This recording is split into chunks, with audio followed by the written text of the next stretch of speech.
শেখ হাসিনা ও তার পরিবারের সদস্যদের বিরুদ্ধে রাজধানী পূর্বাঞ্চলে প্লট জালিয়াতির ঘটনায় ৬ মামলায় চার্জশিট অনুমোদন দিয়েছে দুর্নীতি দমন কমিশন। যাদের নামে চার্জশিট অনুমোদন দেওয়া হয়েছে তারা হলেন শেখ হাসিনা, সজীব ওয়াজেদ জয়, সাইমা ওয়াজেদ পুতুল, শেখ রেহানা, রেদওয়ান মুজিব সিদ্দিকী ববি এবং আজমিনা সিদ্দিকী। তারা পূর্বাঞ্চল প্রকল্পে কূটনৈতিক জোনের ২০৩ নম্বর রোড থেকে প্লট বরাদ্দ নিয়েছিলেন বলে গণমাধ্যমে প্রকাশিত হলে দুদক এই বিষয়ে অনুসন্ধান শুরু করে। এছাড়াও পূর্বাঞ্চল নতুন শহর প্রকল্পের আওতায় ৬০ কাঠা প্লট বরাদ্দ নেওয়ার অভিযোগ ওঠে শেখ হাসিনা ও তার পরিবারের বিরুদ্ধে।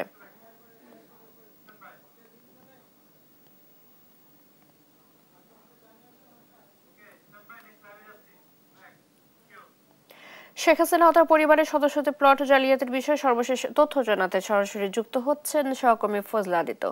আদিত্য, কি তথ্য আছে আপনার কাছে এই বিষয়ে জানাবেন বিস্তারিত। যদি যেমনটি বলছিলেন যে শেখ হাসিনার যে জাল জালিয়াতি, যে পূর্বাচলের যে প্লট জাল জালিয়াতি রয়েছে, সেই প্লট জাল জালিয়াতি কিন্তু ইতিমধ্যে যে চার্জশিট সেটি কিন্তু দাখিল করা হয়েছে আদালতে। মূলত পূর্বাচলের যে কূটনৈতিক জোন রয়েছে সেই কূটনৈতিক জোনে কিন্তু ৬০ কাঠা অর্থাৎ পরিবারের ৬ সদস্যদের বিরুদ্ধে ১০ কাঠা করে রাজুকের কর্মকর্তাদের যোগসাজগের কিন্তু মূলত এই ধরনের কার্যক্রমগুলো করা হয়েছে। এবং এই চার্জশিটে নতুন করে আরও দুজনের নাম উল্লেখ করা হয়েছে, যিনি হচ্ছেন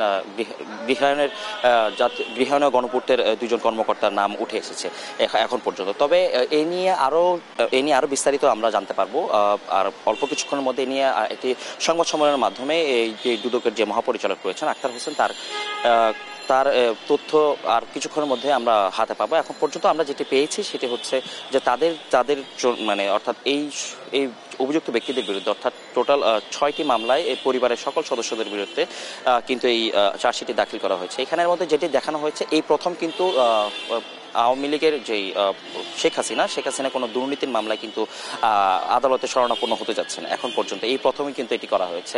এবং আপনাকে একটি জিনিস জানিয়ে দিতে চাই যে এই প্রত্যেকটি জিনিসের হুকুমদাতা অর্থাৎ এই পূর্বাঞ্চলের যে প্লট জালিয়াতি, সেই প্লট জালিয়াতির হুকুমদাতা হিসাবে কিন্তু বিগত স্বৈরাচার প্রধানমন্ত্রী শেখ হাসিনাকে কিন্তু আসামি করা হয়েছে। এবং তিনি সহ তার পরিবার বর্গের যে বাকি সদস্যরা রয়েছে তাদের সকলকে কিন্তু এই আসামির তালিকায় আনা হয়েছে এবং তাদের যে চার্জশিট সেটি এখন পর্যন্ত আদালতে স্থাপন করা হয়েছে। এই ছিল আমার কাছে দুদক থেকে প্লট জালিয়াতির অর্থাৎ রাজুকের প্লট জালিয়াতির সর্বশেষ তথ্য শেখ পরিবারের। আদিত্য, ধন্যবাদ আপনাকে।